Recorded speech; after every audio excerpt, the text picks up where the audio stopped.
The old house stood alone, shrouded in the heavy silence of the countryside. It was a gift her grandmother's will had declared, but to Maya, it felt more like an inheritance of shadows and dust. She stepped inside, the air thick with the scent of decay and forgotten memories. Sunbeams, fractured and weak, spilled through the grimy windows, illuminating motes of dust dancing in the stillness. The floorboards groaned beneath her feet, each step a mournful sigh that seemed to echo through the empty halls. As twilight deepened, the shadows grew bolder, stretching across the walls like grasping claws. The wind whispered through the trees outside, a mournful lullaby that sent shivers down Maya's spine. She tried to shake off the unease that had settled over her like a shroud. It was just an old house, she told herself, its bones creaking with age. But deep down a primal fear stirred, whispering that some houses held more than just memories. The first night in the house was the longest night of Maya's life. The silence, once she had blown out her candle, was absolute, broken only by the frantic thumping of her own heart. Just as sleep began to pull at her, she heard it, a sound that jolted her fully awake. Knock, knock. 2 sharp raps on her bedroom door, echoing in the stillness. Heart-pounding, Maya threw back the covers and grabbed the heavy candlestick from her bedside table.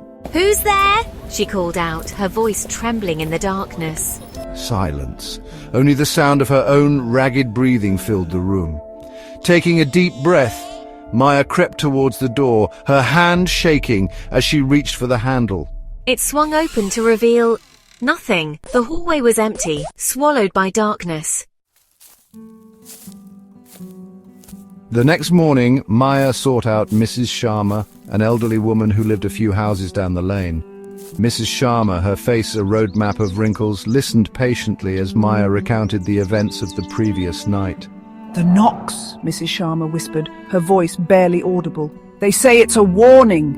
Maya frowned, her apprehension growing. A warning? About what? Mrs. Sharma's grip tightened on her cup. "They say," she began, her voice a low murmur, "that a spirit wanders these parts, trapped between worlds. It seeks release, you see, but it cannot interfere unless invited.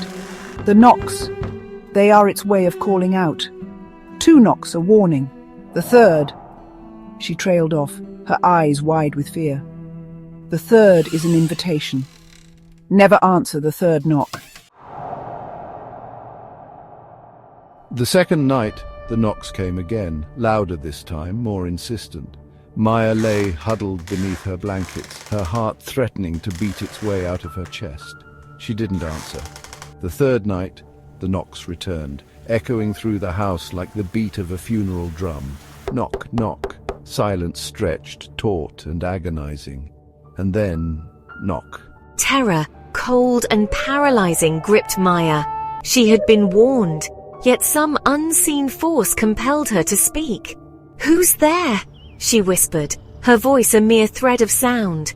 A low chuckle, chilling and devoid of warmth, seemed to slither from the shadows beyond the door. "You shouldn't have answered," a voice rasped, and a figure, tall and skeletal, began to materialize from the darkness.